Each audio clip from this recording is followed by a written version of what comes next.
Have you ever observed that the smartest people you know seem to like being alone? On the surface, it looks like distance, like rejection, like a cold refusal to participate. But if you look closer, it's rarely that.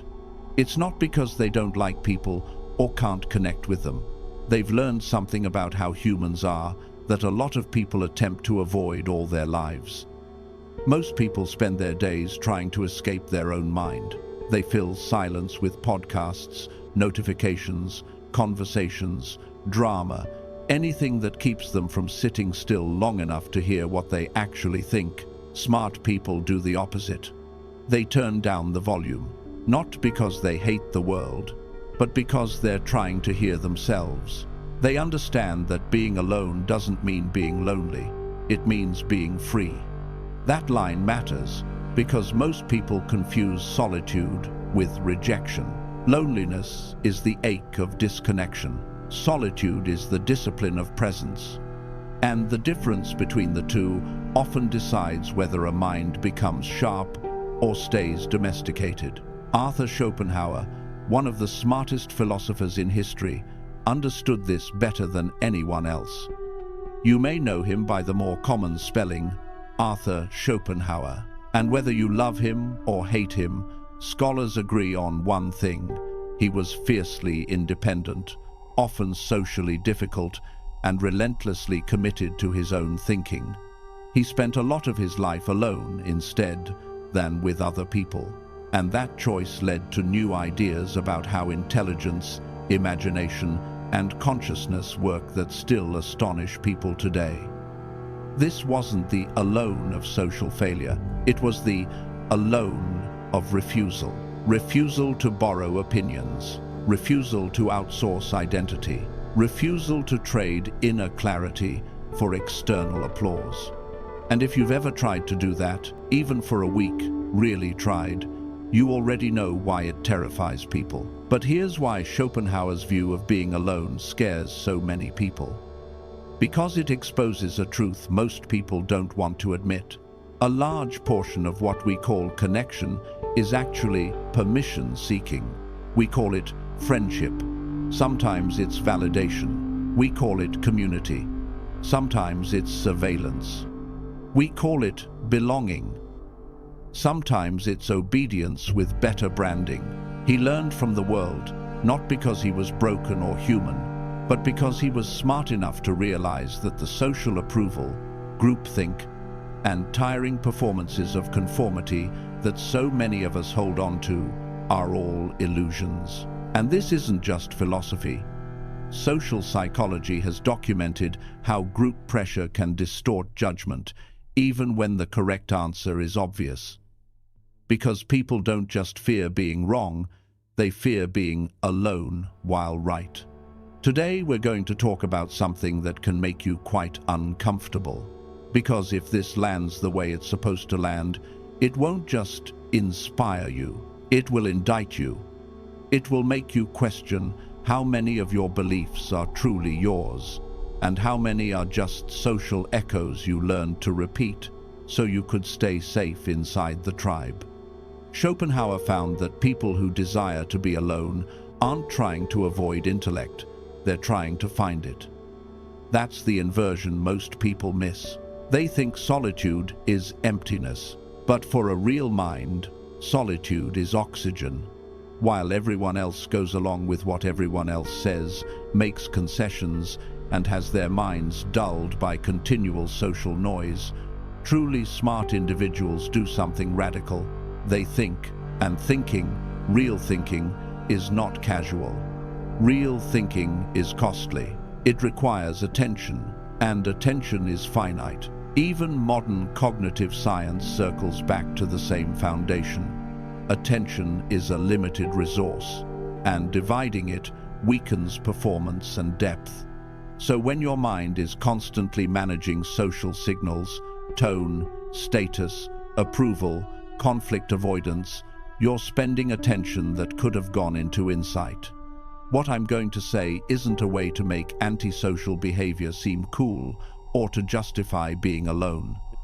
Because, yes, some people isolate because they're bitter, Some people isolate because they're afraid. Some people isolate because they can't regulate themselves around others. That's not what this is. It's about figuring out why the smartest people in history have always chosen to be alone as the basis for their best work, and why that choice shows a form of brilliance that most people never attain. Schopenhauer said, "We can only be ourselves when we are alone." That line is often paraphrased, but the core idea is directly present in his writing. A man can be himself only so long as he is alone, tying solitude not just to preference, but to freedom. But what he truly meant was much more, is less than #0. 25 is greater than. The moment you require others to tell you who you are, what to think, and how to feel, you have given up the greatest feature of what makes human mind unique, the ability to think autonomously. That's the real surrender. Not surrendering your time, not surrendering your energy, surrendering your mind. Because the most dangerous prison isn't made of walls. It's made of approval. If you want to understand the relationship between isolation and intellectual progress, and why choosing solitude is a sign of brilliance, not weakness, then please listen. And while we go there, one important distinction has to be held steady. Solitude can sharpen the mind. Chronic loneliness can break it. There's strong evidence that quality social relationships are linked to better health outcomes and lower mortality risk. So this is not a humans are trash monologue. This is not a call to exile yourself from life. This is a call to stop confusing constant social stimulation with genuine connection, and to stop confusing solitude with failure. We will study philosophical principles that reveal hidden truths about human nature and potential. Those who choose solitude have not abandoned humanity. They have simply realized that much of what we commonly refer to as human connection is actually merely a form of manipulation, intellectual conformity, and emotional dependency that stifles true thought, true creativity, and the growth of people. Read that again, slowly, because it's the center of the whole script. Manipulation, I want, conformity, dependency. Those three words are why people panic in silence. Because when you're alone, you can't hide behind anyone's reactions. You can't borrow someone else's certainty. You can't outsource the burden of meaning. This is not about being softened or shunning all social bonds. It is about understanding why the best forms of human intelligence frequently require the bravery to be radically alone. Radically alone doesn't mean permanently alone. It means you're willing to step outside the herd long enough to produce something real. It means you'd rather be misunderstood for a season than be fake for a lifetime. It means you can handle the withdrawal symptoms of silence, the discomfort that rises when the crowd is gone and it's just you and your thoughts. Insight 1. Schopenhauer realized that educated people desire solitude because they perceive the will of the masses as intellectual suicide. This is brutal, but he wasn't guessing. Group pressure is not a soft influence. It can be a force strong enough to bend perception itself. Asch's classic conformity experiments showed that individuals often conform to an obviously incorrect group answer, choosing social safety over factual accuracy. That's not weakness. That's wiring. And intelligent people learn to respect that wiring by controlling the environment that triggers it. Many people are unaware of how many of their thoughts are not genuinely their own. Our beliefs, preferences, values, and even emotional responses are profoundly affected by the groups we belong to, the media we consume, and the social pressures we continually face. Most people call this personality, but much of it is just adaptation. You learn what gets rewarded. You learn what gets punished. You learn what gets you included. And, without noticing it, you begin to edit yourself in real time. until the edited version becomes the only version you remember. But highly educated individuals grasp a terrifying truth. The instant we're in a group, even if it's just two people, we're no longer thinking at the full capacity of our intellectual capacities. There's a reason this feels true, even if you've never studied psychology. Because when another person is present, your brain is doing two jobs. 1. Thinking about the subject. 2. Thinking about the social reality around the subject. And research on mere presence effects supports the idea that other people can change performance, sometimes improving simple tasks and impairing complex or unfamiliar ones. That matters because deep thought is usually a complex task. While one portion of our mind thinks, another half is continually watching social interactions, regulating impressions, avoiding confrontation, seeking approval, or striving to maintain harmony. This isn't conscious, it's automatic. Automatic is the key word. You don't decide to self-censor. You don't decide to tone it down. It happens under the surface. Your facial expressions soften. Your sentences become safer. Your curiosity becomes performative.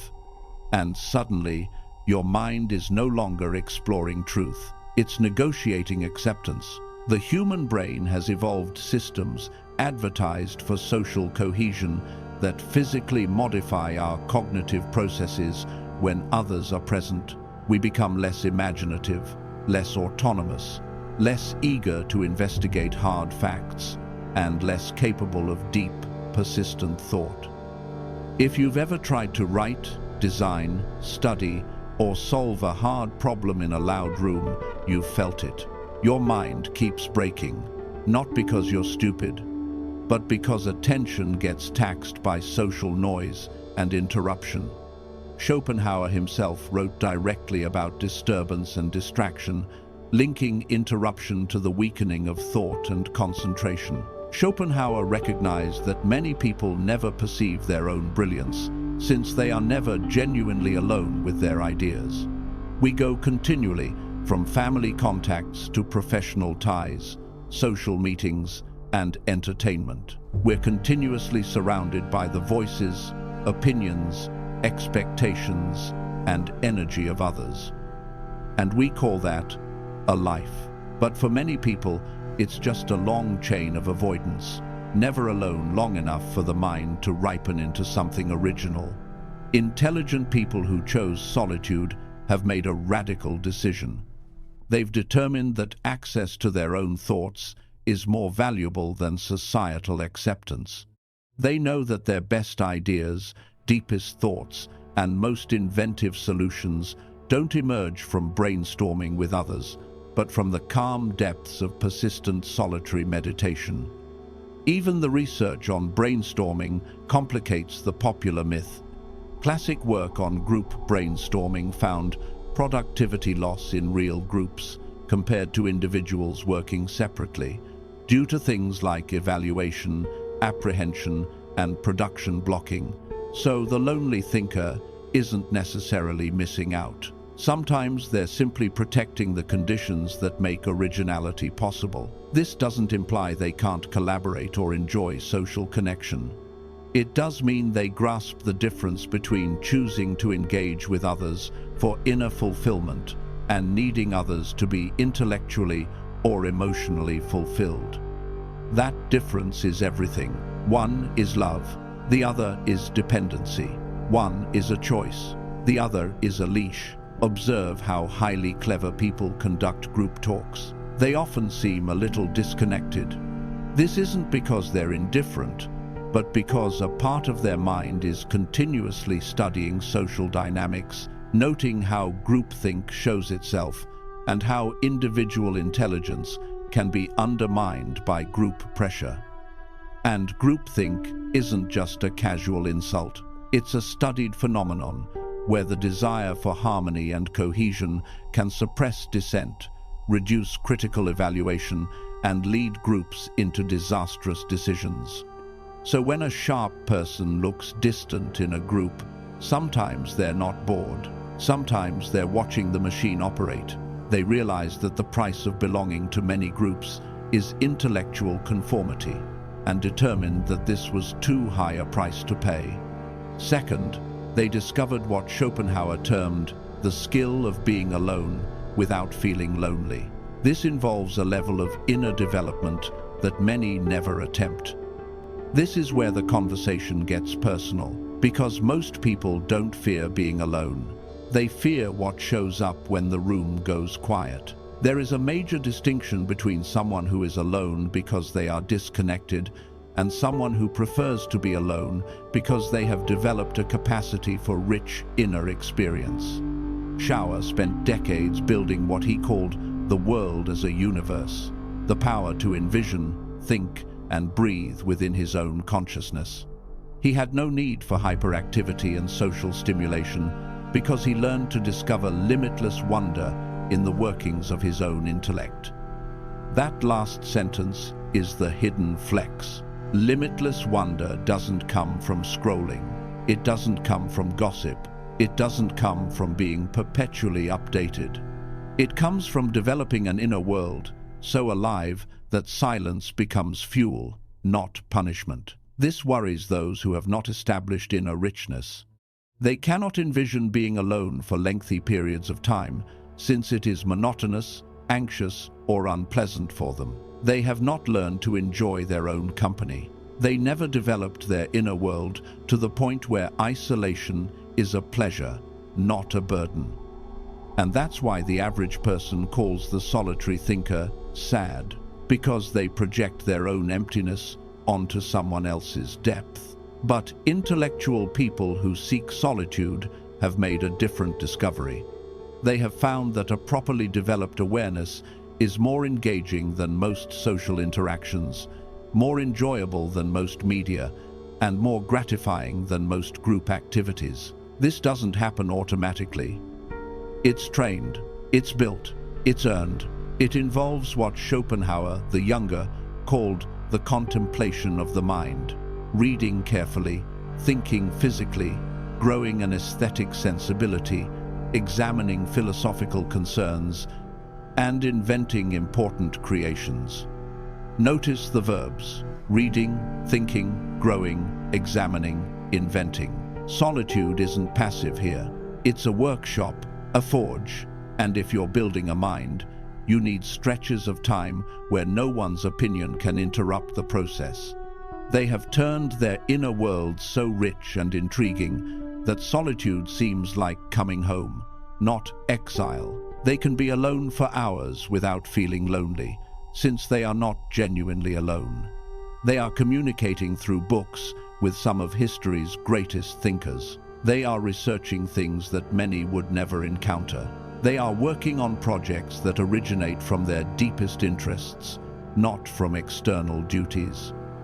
This is the quiet truth about real solitude.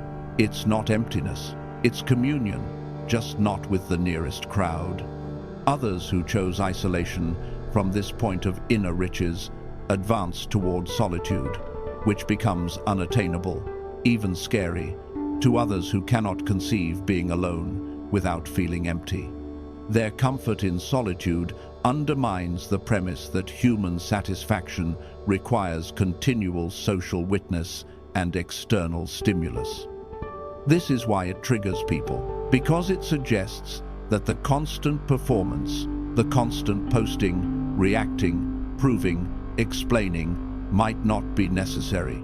And if it's not necessary, then a lot of people have been exhausting themselves for nothing. Third, Schopenhauer observed that clever loners develop intellectual independence, the ability to think where no one else has thought before, without continually checking against the group norm. Most significant insights in science, philosophy, art, and invention come from people who refuse to pursue extended periods alone, down avenues of thinking that seem weird or unhelpful to those around them. This is one of the most important sentences in the entire piece, because the new idea always looks weird at first. It looks unnecessary, impractical, even offensive. And if you're addicted to immediate social approval, You will kill your own originality before it has time to breathe. When you are continually surrounded by people, you are constantly impacted by their ideals of what is acceptable, possible, and worthwhile.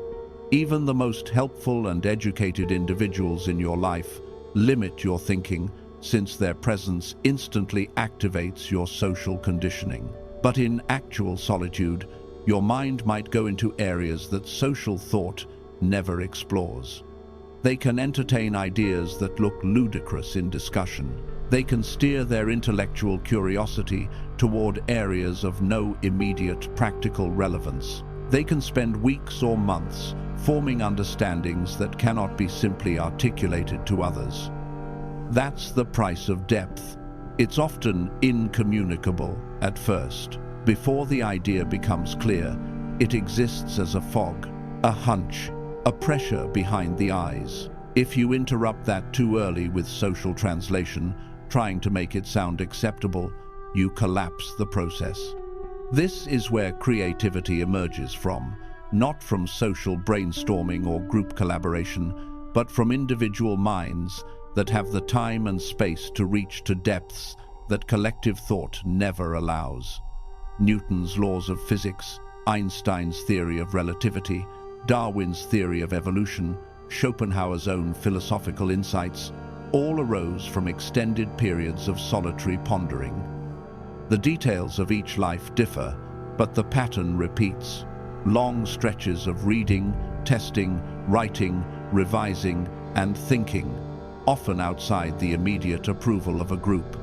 Solitary, clever people recognize that their greatest contributions to the world come from ideas developed in private, thoughts that emerge from the depths of persistent inner interiority, from caves that never emerge from committees or social agreement.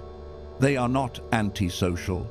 They protect the conditions that make solitary thinking feasible. They understand that the most useful things they can offer others are thoughts that come outside the confines of what everyone already knows and accepts. This needs considerable intellectual fortitude, since one is traveling into mental area with no social support or external validation, and no way of knowing whether one is pursuing something meaningful or squandering one's time. That uncertainty is the gatekeeper. Most people can't stand it. They want reassurance every step of the way. They want likes before the work is done. They want applause while the idea is still forming. But clever people who chose isolation develop a regimen for this uncertainty because they understand that it is the price of intellectual seclusion. Fourth, they master what Schauer termed the economics of attention, the notion that mental energy is finite and that social connection, no matter how delightful, is cognitively costly in ways that many people don't appreciate. Modern psychology backs the foundation here. Attention behaves like a limited capacity system, and task demands compete for that capacity. Now add the social layer. Social interaction isn't just exchanging words. It's tracking context, reading faces, decoding subtext, managing impressions. Every communication needs digesting not just information, but also social dynamics, emotional states, unsaid intentions, and intricate interpersonal calculations. Intelligent people who choose isolation have estimated the cost of this ongoing social processing and determined that much of it is not worth the intellectual energy necessary. They have a limited amount of mental bandwidth each day, and they want to utilize it to think, imagine, learn, and develop, not to maintain social ties that don't provide real value to their life. This is where people get offended, because they hear "not worth it" as arrogance. But often, it's not arrogance, it's arithmetic. It's the same logic behind cognitive limits in social life. There are real constraints on how many relationships and social signals the mind can track with depth. So the solitary thinker isn't necessarily above people. They're protecting their processing power. This may sound spiritual, but it makes sense when you understand what they are trying to safeguard: their intellectual vigor, their innovative powers, their ability to sustain intense concentration. These are the tools they employ to offer something valuable to the world, and they recognize that excessive social interaction damages these resources. They recognize and appreciate their need for isolation. And now, the uncomfortable ending hiding inside everything you just heard. If solitude is where the mind becomes itself, then the constant need to be seen, affirmed, included, and reacted to is not social. It's dependency, not friendship, not love, a nervous system that forgot how to stand on its own. So when you see a truly intelligent person choosing distance, don't rush to label it trauma. Sometimes it's a form of self-respect, so severe it looks like coldness. Sometimes it's a refusal to commit intellectual suicide. Sometimes it's the simplest statement a free mind can make: I will not trade my consciousness for your comfort.